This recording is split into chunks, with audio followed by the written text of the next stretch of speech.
आज बनाते हैं एकदम ठेले वाली चटपटी पापड़ी चाट, जो कि बहुत ही ज़्यादा इजी है बनाना। तो सबसे पहले आप वो सारे इंग्रेडिएंट्स देख लीजिए जो मैंने लिस्ट में प्रोवाइड किए। फिर पापड़ी ले लीजिए, उसके ऊपर आप आलू डाल दीजिए उबला हुआ, फिर प्याज, फिर टमाटर, गाजर, और ये ऑप्शनल है, एक आध चीज़ों को आप स्किप भी कर सकते हैं।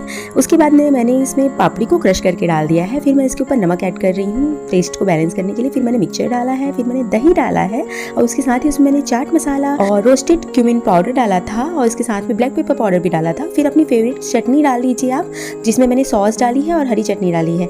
उसके बाद आप इसके ऊपर से फिर से सेव को स्प्रिंकल कर दीजिए। चाट मसाला, नमक और भुना हुआ जीरे का पाउडर डाल दीजिए। उसके बाद हमारा चटपटा चाट बनकर कंप्लीटली रेडी है। साथ में हरा धनिया भी डालना ना भूलना।